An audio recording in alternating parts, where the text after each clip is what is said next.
When it's fully implemented, all maternity services will be included in health insurance plans. They will no longer be able to deny coverage or higher premiums with people who've had C-sections or pregnancy.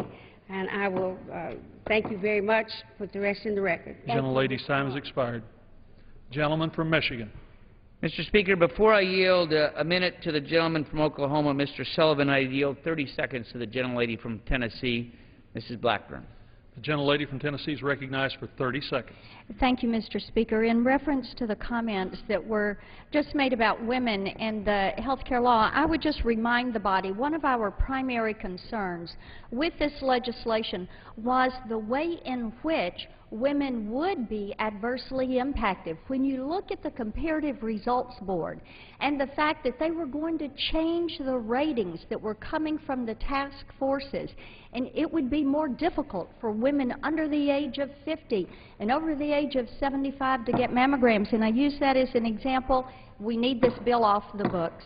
Gentlelady's time has expired. Gentleman from Michigan. Again, I would yield a minute to the gentleman from Oklahoma, Mr. Sullivan. The gentleman from Oklahoma is recognized for 1 minute. Thank you, Mr. Speaker. I rise today in support of legislation to repeal Obamacare. This health care law is bad for patients, bad for doctors, bad for small businesses, and terrible for our troubled economy. I hear from small business owners across the 1st Congressional District every day. Many are being forced to cut back on health benefits. They can't afford to hire new employees, and they are scared to death that Obamacare will put them out of business. Not only is this unconstitutional to force the American people to purchase government-approved health insurance, but this prescription for disaster has put our nation on a path to bankruptcy by adding billions of dollars to our already record-setting deficit. In addition, Obamacare actually reverses over 30 years of bipartisan efforts to keep tax dollars from funding abortions, which I find reprehensible. Mr. Speaker, repealing Obamacare is not the end of the debate over reforming our health care system. It's the first step in implementing a health care system that works for all Americans without costly, unconstitutional government mandates that destroy jobs. And I yield back the balance of my time. Gentleman's time has expired. Gentleman from New Jersey. Mr. Speaker, I yield 2 minutes to the gentlewoman from Colorado, Ms. DeGette. The gentlewoman from Colorado is recognized for 2 minutes. Thank you, Mr. Speaker. Over and over today, I've heard supporters of this bill saying it's just the first step. Then, maybe, they'll think about fixing the bill. Well, tell that to the millions of Americans who are now reaping the benefits of the legislation, who, if this actually became law, would lose what they have only just now gained. Citizens whose children suffer from diabetes or asthma and have finally been able to get coverage. Citizens like the small business owners I met with last fall in Denver, who because of the health reform law's tax credits are finally able to get health insurance for their employees. And citizens like the next generation of our country's leaders, like my young neighbor who has type 1 diabetes and is going to college but knows he will have insurance and he can stay on his parents' insurance. I keep hearing repeal and replace. But frankly, Mr. Speaker, that's not what we're doing today. We're repealing these benefits that help millions of Americans, and we are replacing them with nothing. If the proponents of this bill really intended to cover these things, why didn't they just put the 10 pages that my colleague talked about in the bill? The reason is because if you want to give benefits like this to millions of Americans, to young people, to women with gender disparity, and to small businesses, you have to have comprehensive reform.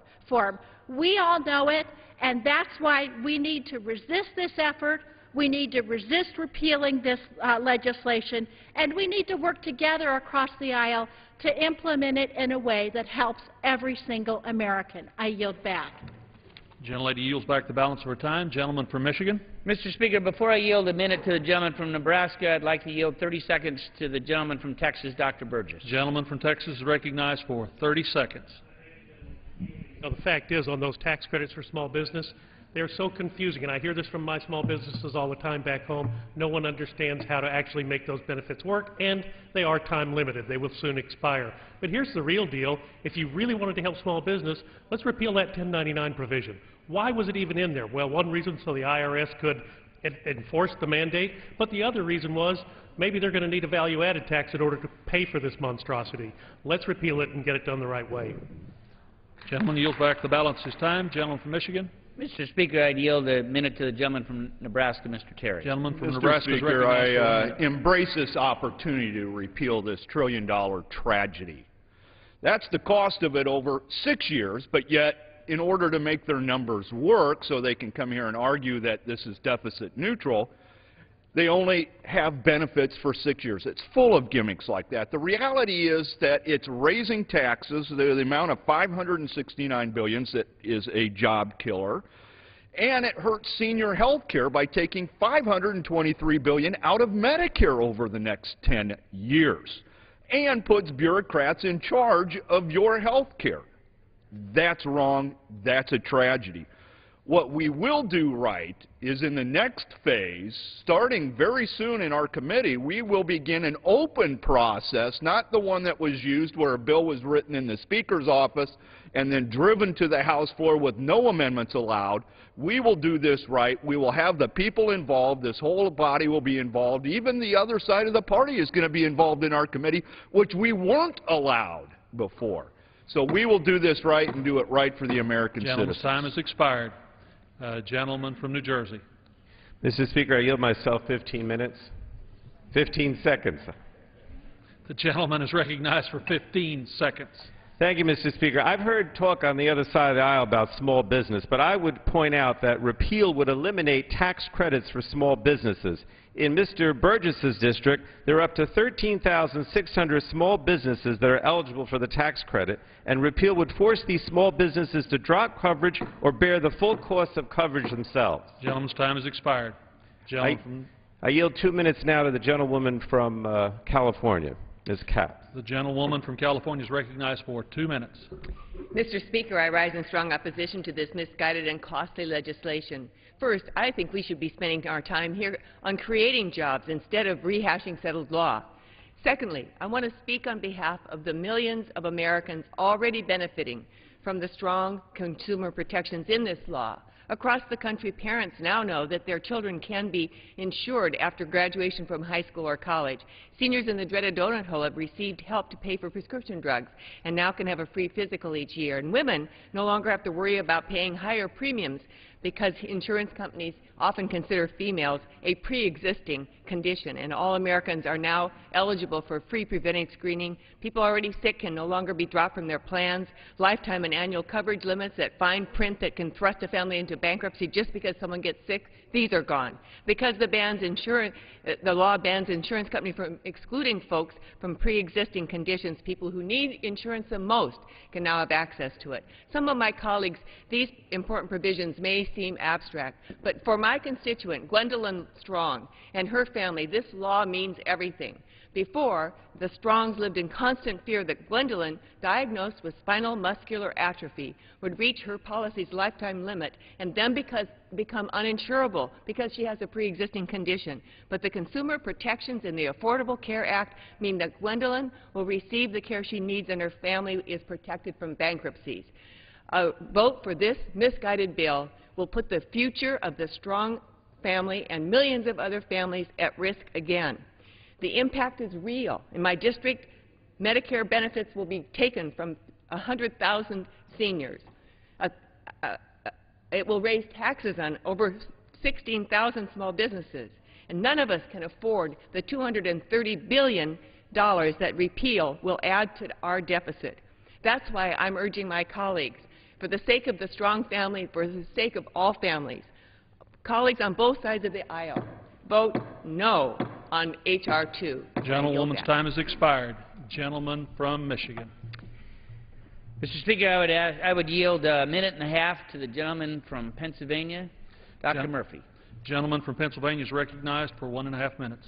Thank you, Mr. Chairman. Republicans agree, and we want families to keep their kids on their plans if they wish. And last Congress, that's why we offered proposals that would have allowed dependent children to stay on their parents' plans.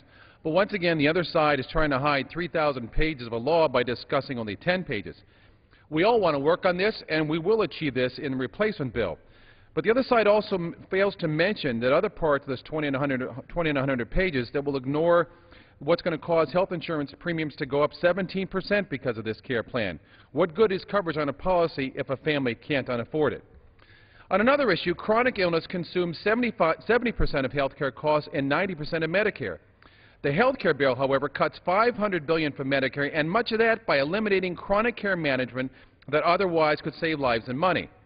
So for 7.4 million seniors on Medicare Advantage, if you like your plan, you can't keep it. So what does chronic disease management do? UPMC in Pittsburgh reduced hospitalization rates for diabetics by 75%. Washington Hospital in Pennsylvania cut readmission rates 50% for heart disease, and Gateway Health Plan reduced asthma readmissions by 28%. It's better care at lower cost, but the health care bill says if you're sick, you're on your own. Tragically, it pays to amputate the feet of a diabetic but won't pay a nurse $5 to make sure you're following up on prescriptions, therapies, diets, and treatments. The new law does have a pilot and grant program, to be sure, but you'll find no reimbursement code for disease management. That's why we must repeal and replace this bill for the sake of our seniors and the sake of our children. Gentleman's time has expired. Gentleman from New Jersey. Mr. Speaker, may I inquire about the time that's left on both sides?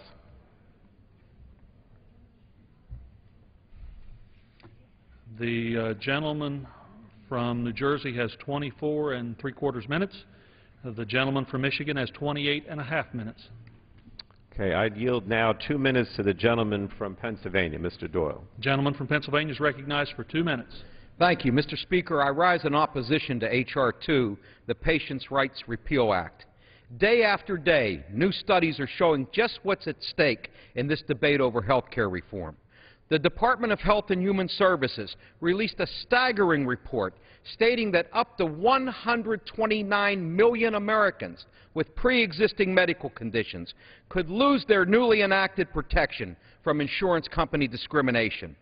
The CBO has reported that this Republican repeal bill would add $230 billion to the federal debt. The Centers for Medicare and Medicaid found that repealing health care reform would reduce the solvency of the Medicare program by 12 years. Repeal of last year's health care reforms would raise insurance costs for people in my home district of Pittsburgh, Pennsylvania, and across the country, whether they're small business owners, retirees, working Americans, or recent college graduates. Health care reform took power away from the insurance companies and gave it back to the American consumers. Repeal of this reform would allow private health insurance companies to go back to the practice of cherry-picking low-risk customers and sticking it to the rest of us. What's more, it would increase prescription drug costs for seniors who fall into the donut hole, raising the average cost of prescription drugs for these seniors by over $500 this year and by over $3,000 in 2020. In a nutshell, the Republican repeal means this: children with pre-existing conditions denied coverage. Young people up to age 26 can't stay on their parents' plans. Pregnant women and breast and prostate cancer payments could be thrown off their insurance policies. Seniors will pay more for their drugs. The deficit will increase by $230 million. Small businesses pay higher taxes. That doesn't sound very good to me. Repeal helps no one but the insurance industry. I adamantly oppose this effort to repeal this health care reform bill. Gentleman's time has expired. Gentleman from Michigan. Mr. Speaker, before I yield 2 minutes to the gentleman from Texas, Dr. Burgess, I'm going to yield 30 seconds to the gentleman from Georgia, Dr. Gingrey. The gentleman from Georgia is recognized for 30 seconds. Mr. Speaker, with my slow drawl, I don't think in 30 seconds I can refute everything the gentleman from Pennsylvania had to say, but 129 million people with pre-existing conditions, they would all have to have hangnails and fever blisters to have pre-existing conditions, and if you believe those statistics, I've got a beach I can sell you in Pennsylvania. This business about $230 billion savings, we've already discussed that. They use 10 years of revenue and 6 years of charges. It's smoke and mirrors. And finally, on the issue of the donut hole, the drug companies had already solved that problem. Gentleman's time has expired. Gentleman from Michigan. I would yield 2 minutes to the gentleman from Texas, Dr. Burgess. Gentleman from Texas is recognized for 2 minutes. And I thank the gentleman for yielding, and it is important that we have this vote today, and it is important that we vote to repeal this legislation. Let me be clear. I was for and supportive of reforming the health care system. But the law that was passed does not do what was necessary to be done. We heard from our constituents over and over again in the summer of 2009, don't mess up what we all have, and please do something to help us with costs. We ignored them on both counts. I'm troubled because of the drafting errors in this law. I'm troubled because we've had not a single oversight hearing in the 10 months since this law was passed. And I'm troubled because from the start, the government takeover of health care has provided numerous red flags to which Congress has not responded. Secret deals. What about the 5 groups of health care providers, doctors, insurance companies, medical device manufacturers, drug companies, who are all invited down to the White House, along with the labor union, to kind of come up with some ideas for health care reform? They came out to the Rose Garden and said, we saved $2 trillion. I simply asked for that information in a committee hearing and was denied. $2 trillion in savings, and I'm asked to believe that no one wrote anything down. This was not transparency. This was a photo op. How could we ever be able to expect it to be legislators if we're not even knowing that the ending was written before the bill was on the floor? The President promised the American people that there would be open hearings and meetings that would be televised on C-SPAN, but that didn't happen. Amendment after amendment was offered in committee. Some were, in fact, accepted by Chairman Waxman and the Democrats, but then the bill went to the Speaker's office, and the Speaker, along with the White House, rewrote the bill. It doubled in size, it came to the floor, and it was pushed through. Why even have the committee hearings if Speaker Pelosi and the White House are going to rewrite the bill to suit their needs? Inattentive construction was all over the place in this legislation. The President kept saying, if you like what you have, you can keep it. But apparently that's only true for some people. Now, many people felt that members of Congress actually ought to take what they were forcing the American people to take. Ask for an additional 30 seconds. Gentleman's time is 30 seconds. Additional 30 seconds. But in fact, that was not true.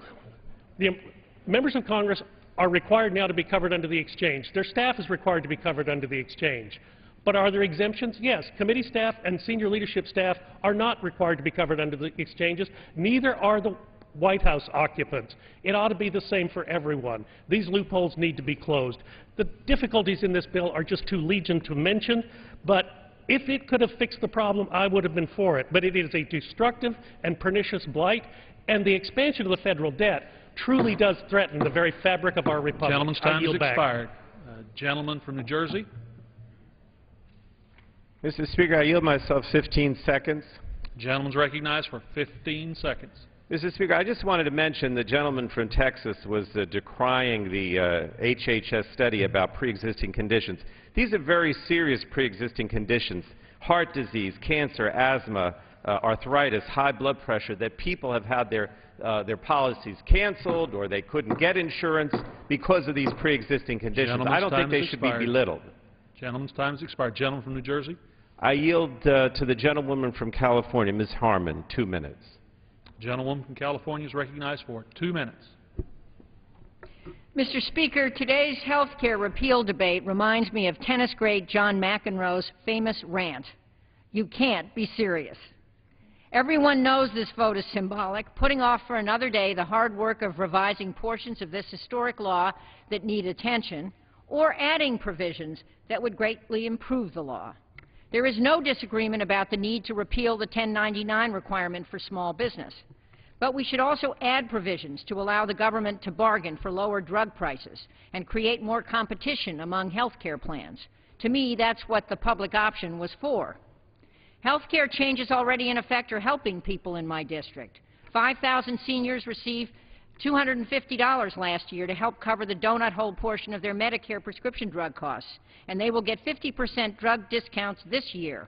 49,000 people under age 26 are now covered by their parents' insurance plans. 1,100 local families who went bankrupt due to health care expenses before the law was enacted no longer fear lifetime limits on insurance coverage. People like Elaine M., who suffers from Graves' disease and has gone without health insurance since 2000, can no longer be denied coverage. There are similar statistics and stories in every congressional district. But let me highlight one more issue brought into stark relief by the recent rampage in Tucson. Our colleague Gabby Giffords and other shooting victims received top-notch, timely care at the University of Arizona Medical Center's Level 1 trauma facility. Such facilities give victims of severe injuries a 25% greater chance of survival. The law the House is poised to repeal expands Level 1 trauma care through Medicaid and discretionary grants.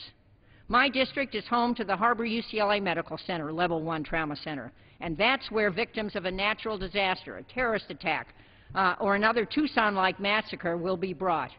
We can't be serious if we cut aid to Level 1 trauma centers. Mr. Speaker, bipartisanship is hard, and it sadly won't start with this vote. I yield back the balance of my time. Lady's time has expired. Gentleman from Michigan. Mr. Speaker, at this point I would yield to the gentlelady from Tennessee, Mrs. Blackburn. How much time? How much time? I'm sorry, 1 minute. I'm sorry. The gentlelady from Tennessee is recognized for 1 minute. Thank you, Mr. Speaker. I rise in support of the repeal of this measure. The health care law this body passed last year means well, but we all know that it will never deliver on the promises that my colleagues have made. Let me tell you why this is not a rant and why we're serious. And earlier, the gentleman from Tennessee, Mr. Rowe, spoke to the body on this. Obamacare makes the same fundamental mistakes that TennCare in Tennessee made. Do we not learn from our mistakes? Obamacare and TennCare bet that the near-term cost incurred by Washington's health care mandates will be made up by long-term savings. That's 10 years of revenue for 6 years of expenses. Tennessee lost that bet, and it nearly bankrupted the state. Unless we repeal Obamacare, America will go down the same road. We know hundreds of mandates, thousands of mandates and hundreds of bureaucracies don't add up to a savings. By repealing and replacing, we can keep the promises we made last year, better care, lower cost, but we can do it in a way that will deliver through competition, not mandates. Yield back. Gentleman from New Jersey. Mr. Speaker, I yield 2 minutes to the gentlewoman from Illinois, Ms. Schakowsky. The gentlelady from Illinois is recognized for 2 minutes.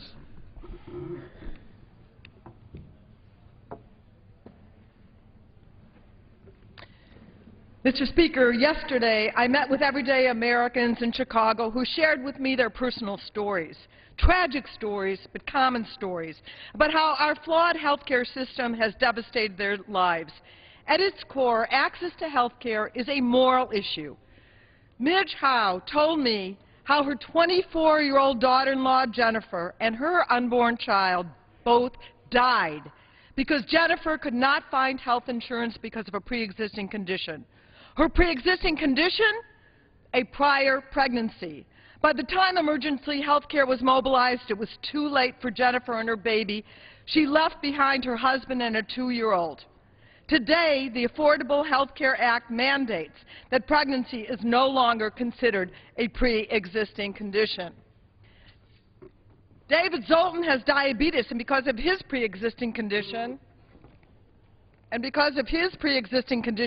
he couldn't get insurance after losing his job 2 years ago. He's holding the insulin that he needs to live.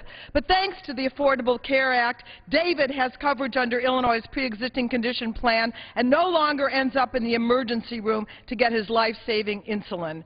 The Republican plan puts the insurance companies right back into the driver's seat to decide who they will and won't insure based on profitability, how much they will charge, what benefits they will cover. The Affordable Care Act ends insurance company abuses, creates rules of the road, and puts Americans in charge. The Republican plan is not health care. For millions of Americans, it means no care. And I yield back. Gentlelady yields back. Gentleman from Michigan. I would yield 15 seconds to the gentleman from Louisiana, Mr. Scalise. The gentleman from Louisiana is recognized for 15 seconds. Thank you, Mr. Speaker. Prevention of discrimination against people with pre-existing conditions, it was something we presented last year. It's something that's going to be one of the hallmarks of our replace bill. I hope the gentlelady supports us in preventing discrimination against pre-existing conditions. That's part of the actual replacement that we're going to put forward that is real reform. Gentleman's time has expired. Gentleman from Michigan. At this point, Mr. Speaker, I'll yield 1 minute to the member from New Hampshire, Mr. Bass. Gentleman from New Hampshire is recognized for 1 minute. And I thank the distinguished chairman of the Energy and Commerce Committee. And Mr. Speaker, this health care reform bill was a bad bill passed at the wrong moment. It is, in my opinion, one of the major reasons why we face such economic uncertainty in this country. Businesses don't know what it'll cost to hire somebody. Businesses don't know what's coming down. Employers don't know what the world is going to be like. And consumers feel the same way. Now, in the course of this debate, we've talked about the issue of pre-existing conditions and how the Republicans are not going to allow for pre-existing conditions to be included in their alternative. Nothing could be farther from the truth. Republicans have consistently offered proposals to give individuals with pre-existing conditions medical access to affordable health care coverage, but we will do it in a way that will be predictable, it will be fair, it will be competitive, it will save costs, it will make health care transparent, and it will keep premiums down. We have an opportunity now to make changes that should have been made from the very beginning. And Mr. Speaker, I yield back. The gentleman yields back the balance of his time. The gentleman from New Jersey. Mr. Speaker, could I ask again about the time on each side? The gentleman from New Jersey has 18.5 minutes. And the gentleman from Michigan has 23.25 minutes. Gentleman from New Jersey. At this time, I yield 2 minutes to the gentleman from Texas, Mr. Gonzalez. The gentleman from Texas is recognized for 2 minutes. Thank you very much, Mr. Speaker, and I rise in opposition to this bill. My first observation is after hearing my colleagues on the other side of the aisle this morning, it reminds me of the movie Groundhog Day. Same thing over and over again. Same old, same old. My advice would be that taking your notes from 2009 and 2010 are stale and irrelevant today. Now some, I guess the cynics out there, are wondering why you would proceed with this measure as soon as you took over the majority. Some would say that it is just political theater, but I venture to guess that there's another reason. Time is not on your side. The more time you allow for this bill and its full implementation, you lose your argument because you're wrong. You said it was a government takeover of health care. Wrong. Time is proving you wrong. You said it would be costing thousands and thousands of jobs by now. You were wrong. And with the passage of more time, that only will be solidified, that you misread it. I'm not questioning your intent or sincerity, but you just were simply wrong. Because what happened in the interim? People found out that they were able to get insurance for their children despite pre-existing conditions. They could keep their children up to the age of 26 years of age on their policies. Seniors were helped with the problems faced because of the donut hole. That's what's happened. So I understand. You were in charge for 12 years and did nothing. We moved forward with something meaningful, and all you can think of is to go back to the inaction. And you say replace. Then why do you force repeal without a discussion to the American people of what you want to replace it with? Isn't that a fair assumption? You were wrong in 2009, you were wrong in 2010, and you were wrong today. Expired. I yield back. Mr. Speaker, before I yield 2 minutes to... Mr. Gentleman, before gentleman will suspend, the Speaker would remind all members that they should address their remarks to the Chair. All members. Gentleman from Michigan. Mr. Speaker, before I yield 1 minute to Dr. Gingrey, I'd like to yield 15 seconds to Dr. Burgess. Gentleman from Texas is recognized for 15 seconds. And I thank the chairman, and I would address to the chairman, the gentleman who previously spoke, must understand that this legislation was litigated in front of the American people for the last 2 years. They rendered their verdict, and the jury verdict in November was, we reject what you have done. We want something better. That's what this process is about today. His time has expired. Mr. Speaker, I would yield 1 minute to the gentleman from Georgia, Dr. Gingrey. Gentleman from Georgia is recognized for 1 minute. Mr. Speaker, the gentleman from Texas who just spoke was right about not causing thousands of job losses. It cost 4 million lost jobs since the Democrats took over in 2007. Mr. Speaker, I've seen a number of posters here this morning showing really fairly well-to-do people struggling with health care issues. I don't have a poster, but if I had one, it would show men and women all over this country in cities holding soup cans in line, waiting, hoping desperately to get a job. And I'll guarantee you every one of them would take those jobs, even if they didn't have health insurance. The point here, Mr. Speaker, is the Democratic priority was entirely wrong. Yes, it's something they've been wanting to do since the 1930s, and yes, it's something the American people didn't want since the 1930s. Every time it's come up, the American people don't want the government to take over health care. They've rejected it time and time again. We will vote for H.R. 2 and pass it, and if the Senate and the President want to ignore the will of the American people, they do it at their own peril. Gentleman's time has expired. Gentleman from New Jersey. Mr. Speaker, I yield myself 15 seconds. Gentleman's recognized for 15 seconds. You know, I hear talk on the other side of the aisle about jobs, but I'd point out that under Democratic policies, including health reform, there's been a strong private sector job growth this past year. In 2010, there have been 12 straight months of private sector job growth, and under the Obama administration overall this past year, we have created a total of 1.3 million new private sector jobs. Gentleman's time has expired. Gentleman from New Jersey. Mr. Speaker, I think we have used up a lot of time, so I would reserve at this point. Gentleman reserves his time. Gentleman from Michigan. Mr. Speaker, I would yield 1 minute to the gentleman from Louisiana, Mr. Scalise. The gentleman from Louisiana is recognized for 1 minute. Thank you, Mr. Speaker. With the exception of a liberal in Congress, the only person that would suggest that this Obamacare law would actually reduce the deficit has got to be an Enron accountant. If you look at this bill, it rations care. It raises health care costs for families. Yes, that was scored to raise the cost of health care. It's actually pushing thousands of doctors out of the practice of medicine. This job-killing bill is not reform. What we need to do is go back to the table and actually repeal this and replace it with real reforms. But if all of my colleagues on the other side are correct in what they're saying about what's good about this, then why is it that when this bill was in committee, we actually brought up an amendment that said, if this is so good, all members of Congress have to join the government option? Guess what happened, Mr. Speaker? Every single member of the committee who voted for this bill voted to exempt themselves from it. So clearly that tells you, if you're not willing to put your money where your mouth is, it's not good law.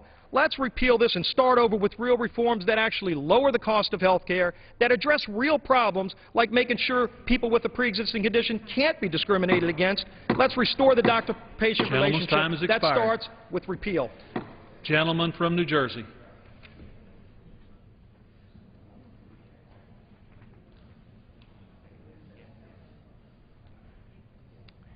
At this time, I'd like to yield 2 minutes to the gentleman from Washington, Mr. Inslee. Without objection, so ordered. Gentleman's recognized for 2 minutes. Mr. Speaker, I'm opposed to this effort to repeal a bill, a reform bill, without anything to replace it at hand. It's asking Americans to jump without a parachute and without a net.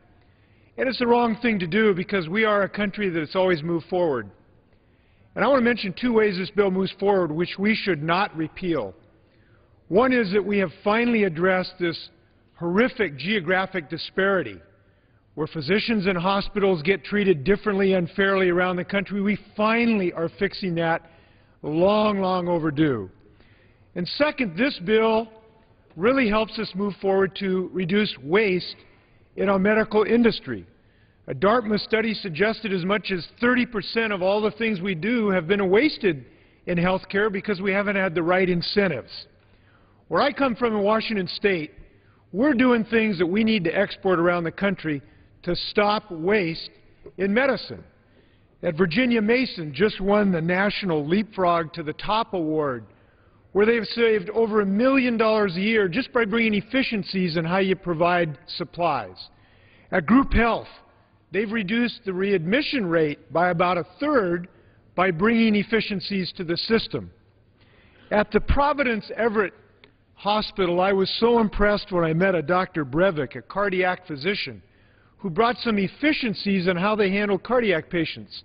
So instead of moving the patient all around, they bring the physicians to the patient. You know what?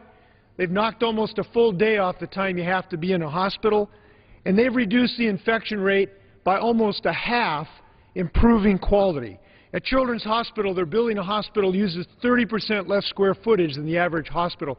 These are the types of efficiencies that we need to reduce the rate of medical inflation. Now, this is one of the reasons that the Congressional Budget Office found that this bill will actually reduce the deficit by $230 billion. Let's keep moving forward, not go backwards. Gentleman's time has Defeat expired. this bill. Gentleman from Michigan. Mr. Speaker, at this point I would yield 1 minute to the gentleman from Ohio, Mr. Latta. The gentleman from Ohio is recognized for 1 minute. Thank you, Mr. Speaker. I rise to express my strong opposition to Obamacare. Obamacare will single-handedly have more negative ramifications on the American economy than any bill passed in our nation's history. If not repealed, the $1.2 trillion government takeover of health care will increase the cost of care, eliminate jobs, and cause budget deficits and the national debt to explode.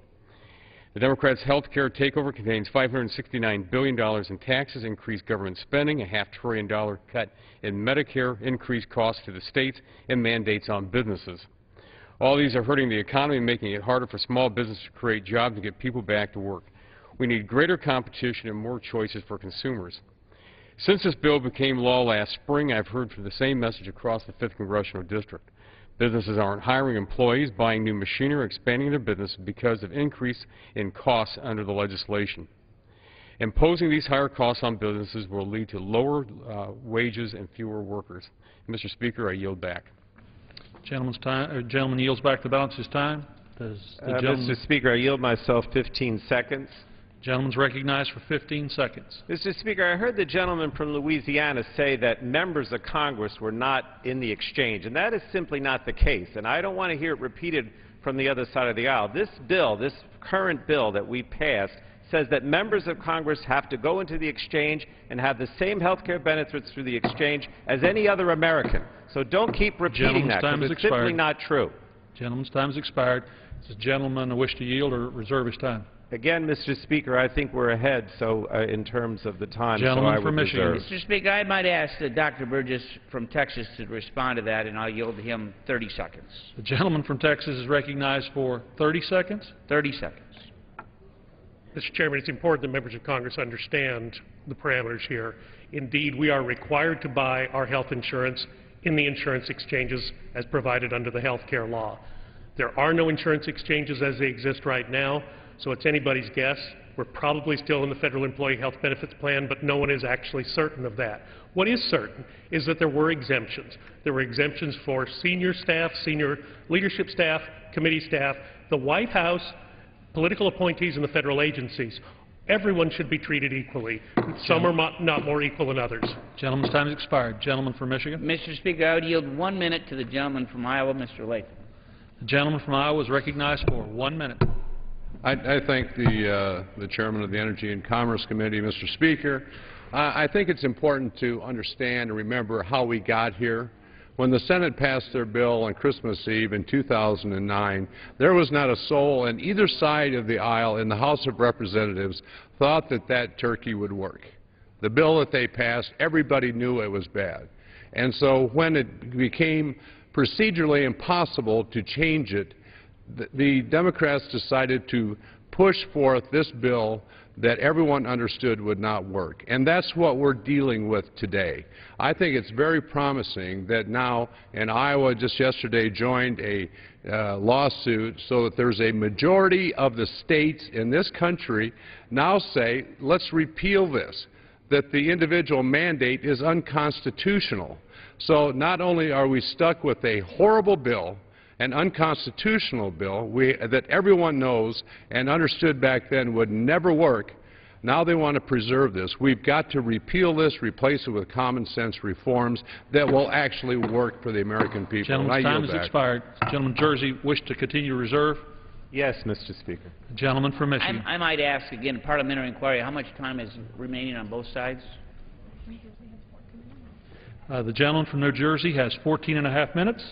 Gentleman from Michigan has 18.5 minutes. Okay, so we'll go. I would yield 1 minute to the gentlelady from Washington, Mrs. Kathy McMorris-Rogers. The gentlelady from Washington is recognized for 1 minute. Thank you, Mr. Speaker.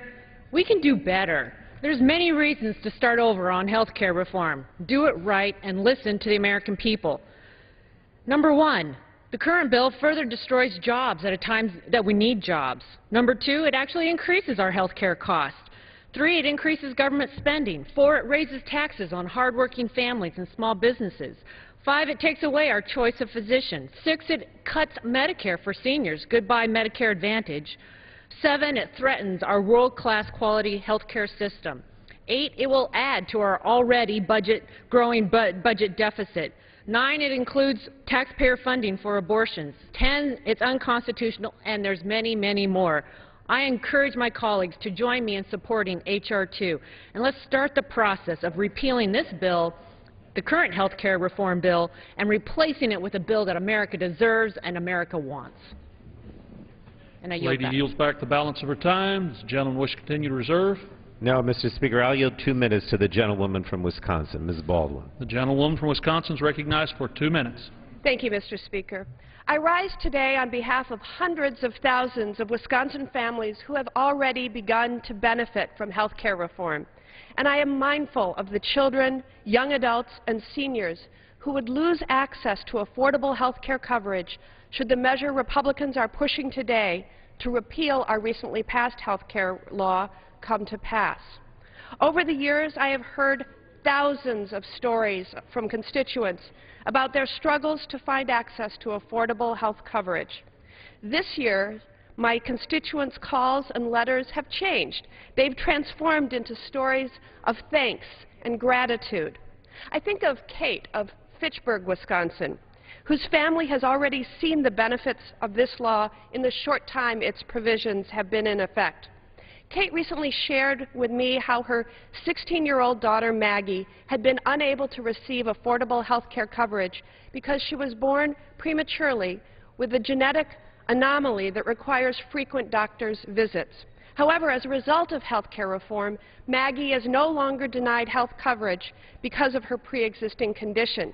And Kate also has the peace of mind knowing that once her daughter becomes an adult, she can remain on Kate's health insurance until she turns 26. Additionally, Kate's parents are both on Medicare and have fallen into the prescription drug donut hole. As a result of our recently passed health care law, they have already received additional help to pay for their medications. Unfortunately, Kate's family would no longer enjoy these benefits should this measure that we're considering today to repeal health care reform laws succeed. And Kate's family isn't alone. Under repeal, 147,000 young adults in Wisconsin would stand to lose their insurance coverage through their parents' health care plans.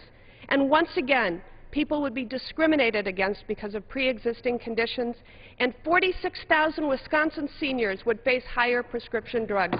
I urge my colleagues to oppose this measure. Thank you, Mr. Lady's Speaker. time has expired.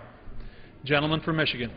Mr. Speaker, I would yield 1 minute to the gentleman from Mississippi, Mr. Harper. The gentleman from Mississippi is recognized for 1 minute. Mr. Speaker, the so-called Affordable Care Act is nothing short of politics above economics. This penalizing law is loaded with excessive constraints and oppressive federal mandates on states. As Medicaid rolls rise, state revenues continue to fall, and this law only increases the challenges that governors face in their attempts to balance their budgets. Instead of granting state executives the authority to tailor their Medicaid programs to their state's diverse populations, the Affordable Care Act implements a one-size-fits-all maintenance of effort provision which restricts states from changing their Medicaid programs. Republicans want to provide states with the flexibility they need to manage their health programs. This is simply one reason of why I'm committed to repealing this carelessly crafted health care law and replacing it with reforms centered on decreasing cost and protecting our middle-class jobs. Thank you, and I yield the balance of my time. Gentleman yields back the balance of his time. Gentleman from New Jersey. I would continue to reserve, Mr. Speaker. Gentleman reserves his time. Gentleman from Michigan. Gentleman from Michigan. I'm sorry, Mr. Speaker. I would yield a minute to the gentleman from New Jersey, Mr. Lance. Gentleman from New Jersey, recognized for 1 minute. Thank you, Mr. Speaker.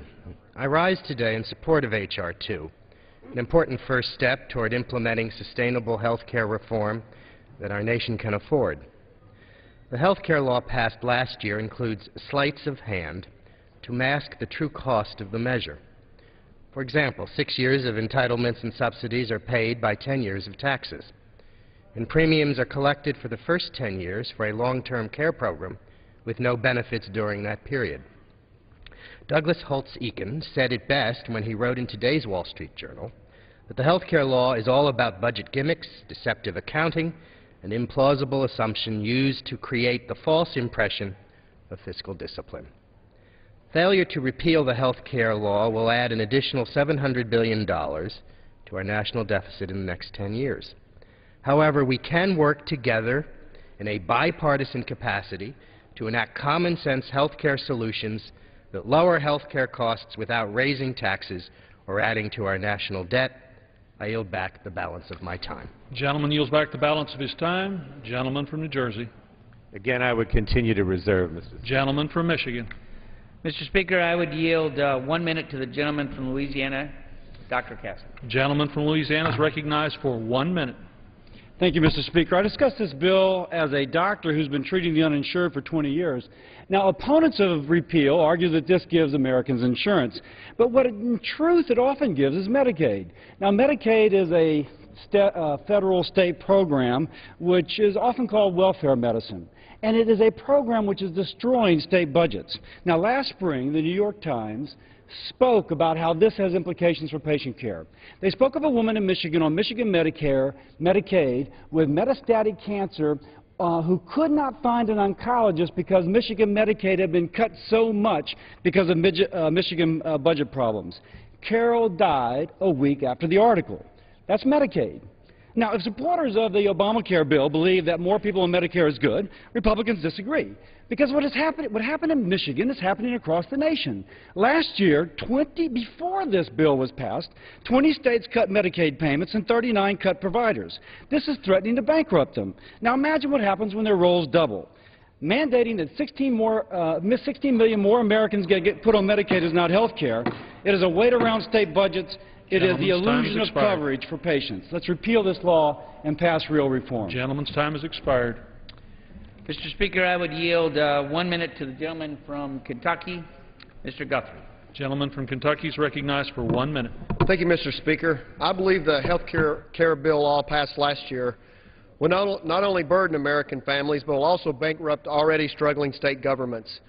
It has been estimated that the health care bill will saddle Kentucky with a $303 million unfunded mandate.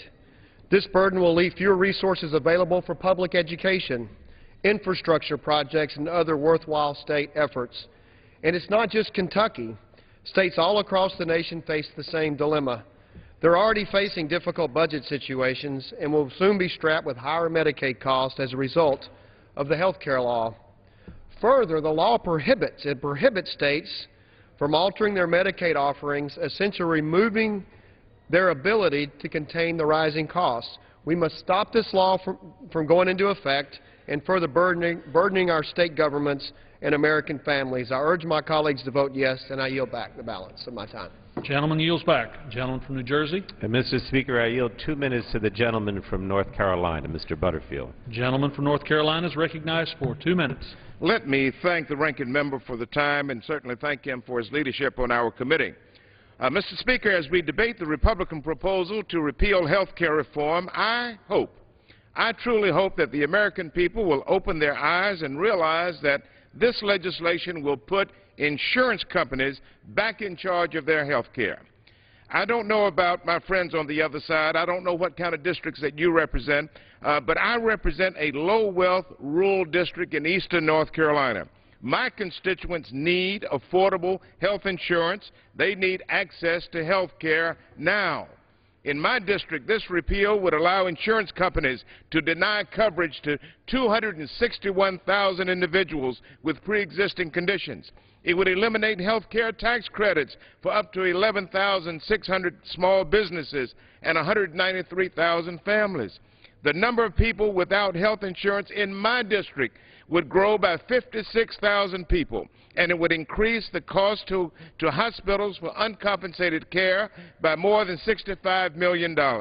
And it would increase prescription drug costs for 7,300 seniors who hit the Medicare drug donut hole. And so, Mr. Speaker, I take great offense to any effort to repeal health care reform.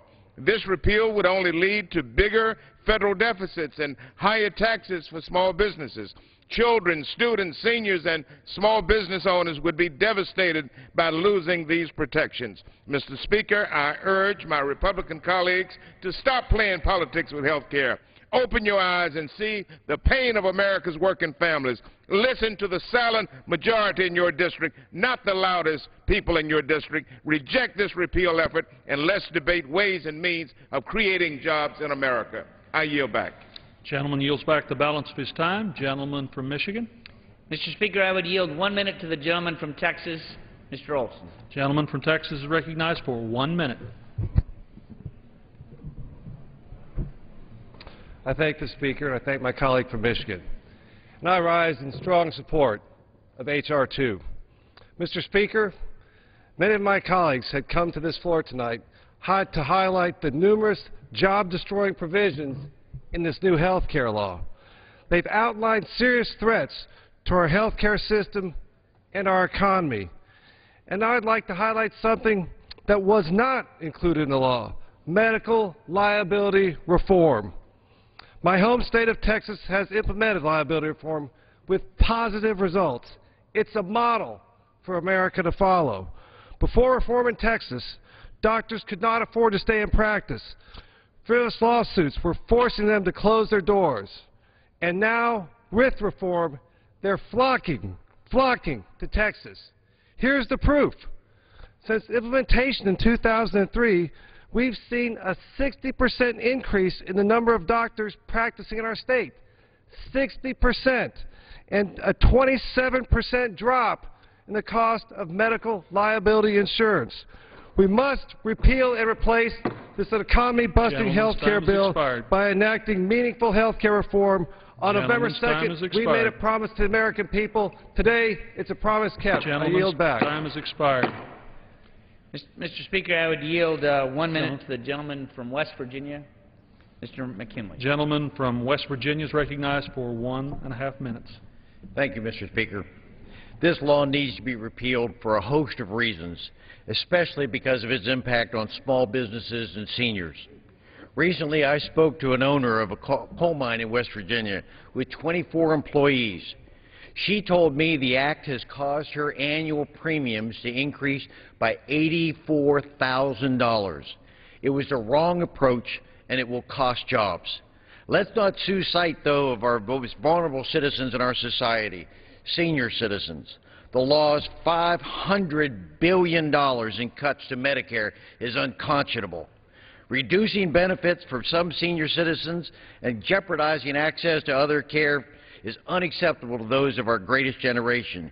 Congress should never have broken their promise that made them decades ago by cutting the health care they deserve.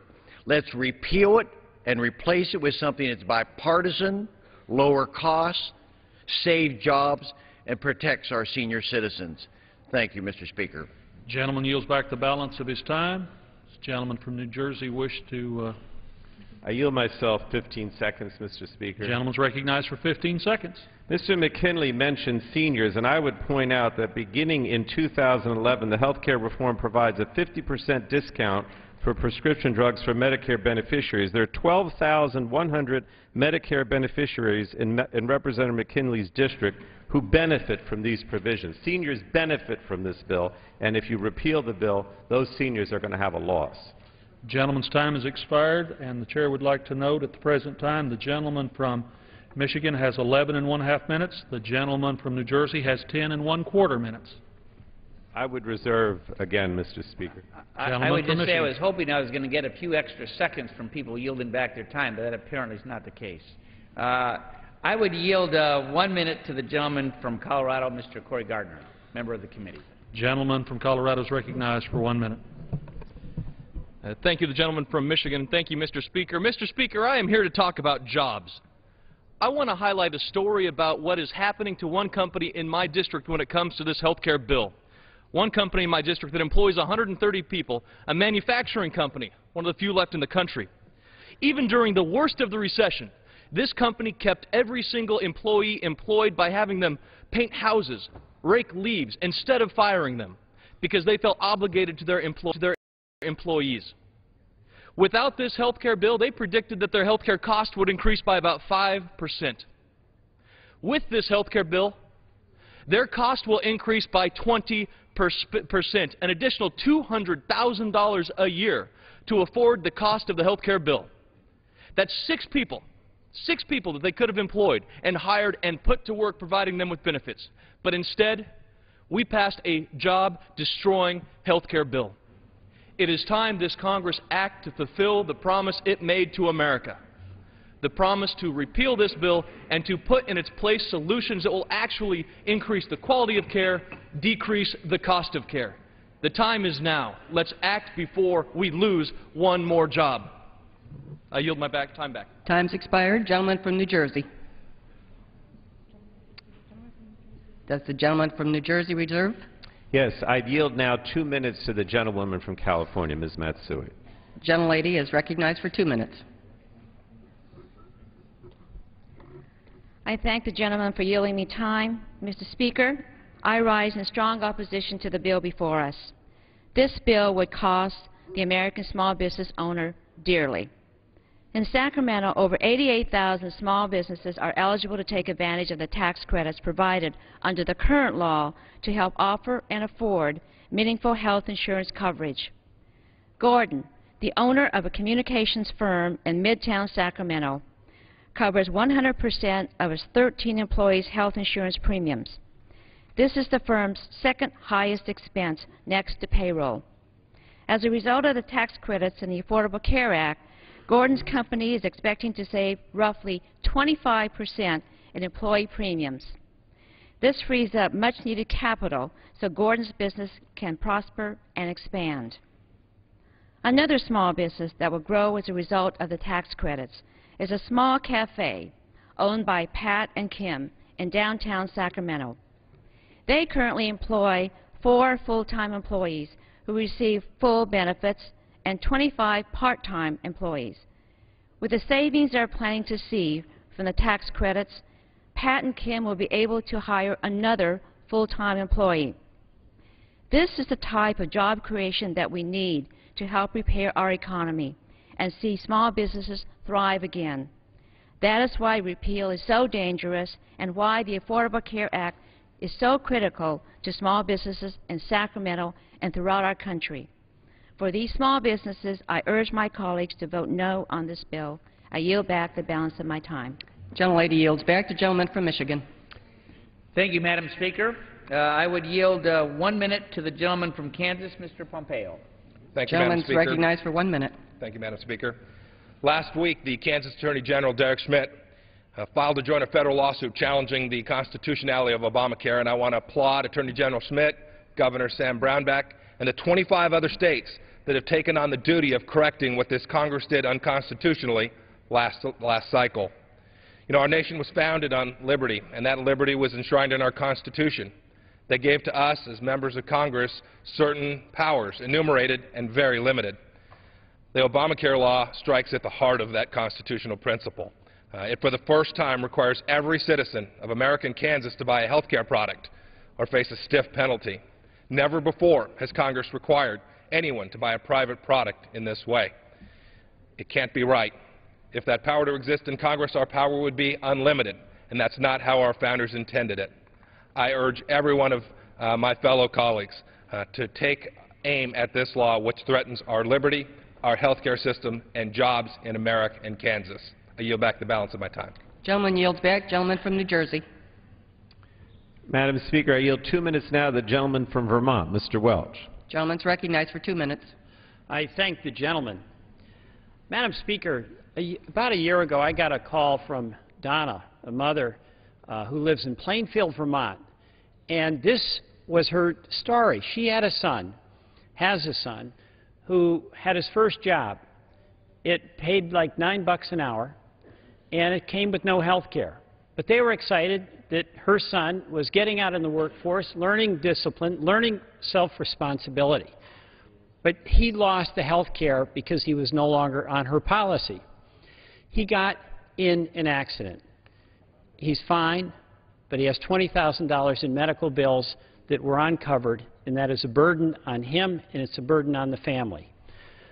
When she learned that we passed health care that included coverage for her 21-year-old son, she was ecstatic. It relieved an enormous burden on this family because they knew that their son would have coverage. This repeal bill is taking away that coverage for Donna's son. Why? The question that we have is different from the campaign, where we made our arguments. We now are in Congress, and we have mutual responsibility to decide whether we're going to spend our time here continuing to make partisan political points or making practical progress for the American people. You have some good arguments about the health care bill and about what reforms we need, and we've got to wrestle with the cost of health care. No matter how we pay for it, the cost can't go up higher than wages and salaries.